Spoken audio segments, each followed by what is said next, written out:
We live in a world that is filled with all sorts of different kinds of people. There are different races, different religions, different languages, and also different beliefs. But in our world, there is something that brings all of us together in an unknown, sneaky, underhanded way.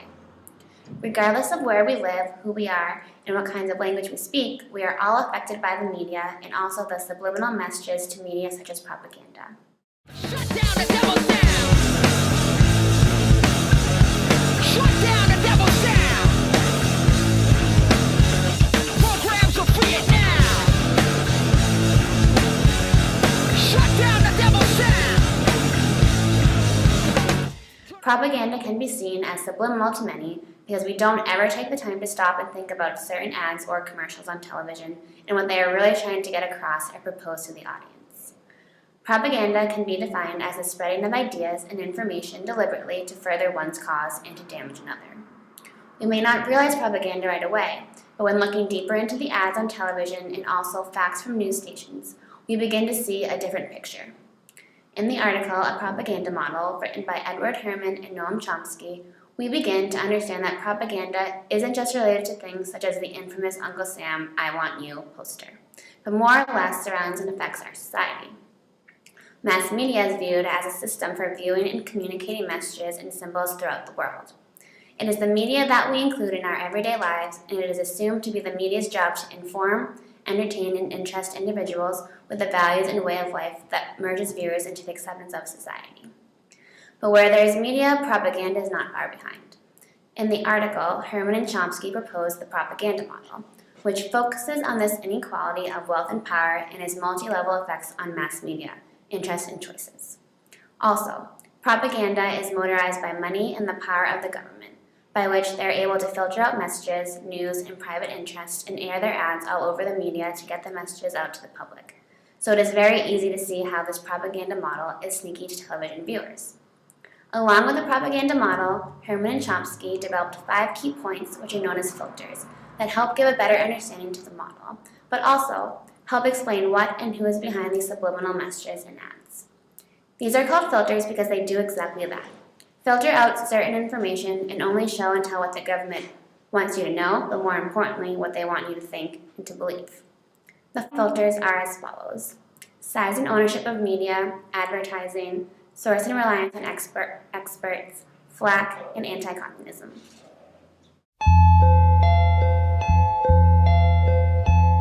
The medium of television has the unique ability to reach millions of viewers in a short amount of time, because for many, the television has become the electronic storyteller.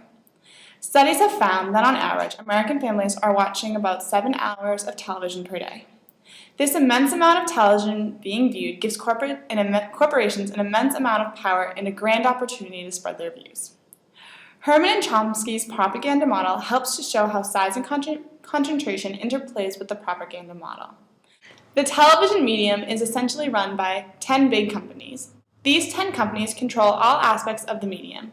They have the ability to choose what shows we watch, when we watch them, and what advertisements we view. Even more important than this element is the fact that these 10 companies are run by the same type of people who share the same beliefs.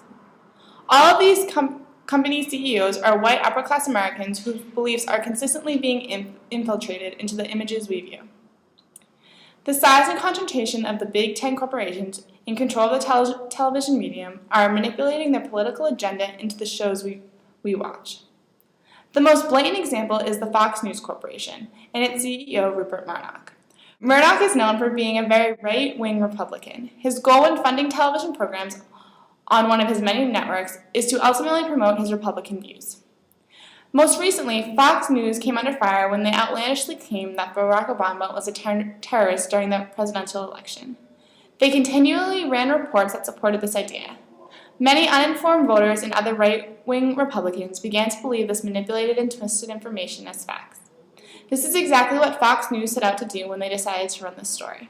The purpose behind running this particular story was to turn prospective and uninformed voters onto the Republican side during the election. A fist bump, a pound, a terrorist fist jab? The gesture everyone seems to interpret differently. We'll show you some interesting body communication and find out what it really says. Murdoch is only funding programs that support his particular views. This continual spreading of one idea and presenting it as fact is an example of propaganda.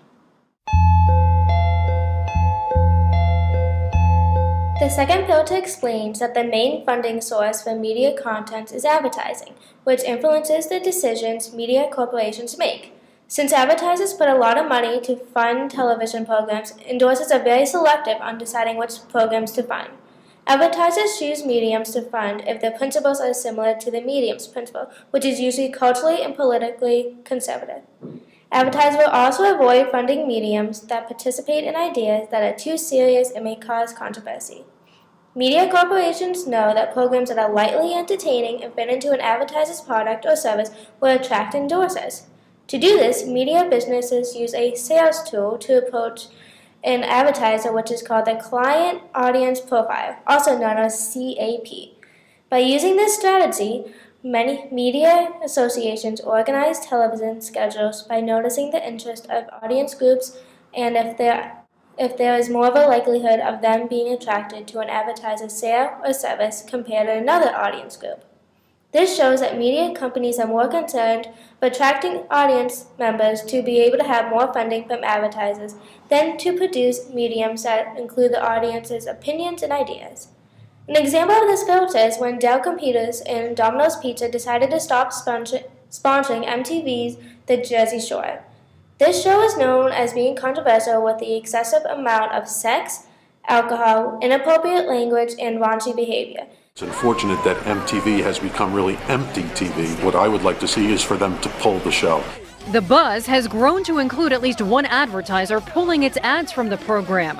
Domino's Pizza said in a statement to CBS News, "We just have chosen not to be on that particular show," citing the content of the show wasn't right for Domino's. These companies decided not to have any of the advertisements run during the episodes because they did not believe the show promoted ethical or appropriate behavior.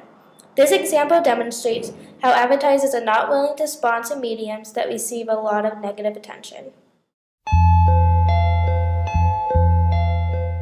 The third filter describes the importance of media businesses relying on experts such as the government and private corporations.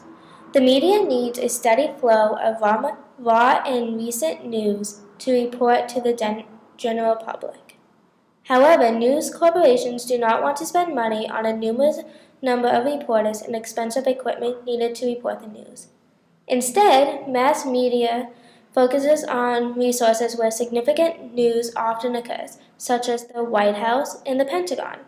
This helps save money to the mass media companies because these expert sources provide advanced copies of speeches, schedule press conferences at hours that will have the story make news deadline, and write press releases in a language that is easily understood. The media firms recognize the importance of these sources and will try as much as possible not to offend or disturb the close relationship. With the great amount of power these expert sources have, they are able to threaten jobs and deny media agencies from using them as a source. This includes not publishing an article which may damage the source's reputation. This shows that due to the expert source's power, the media often filters current news in order to keep their relationship with the expert sources very strong.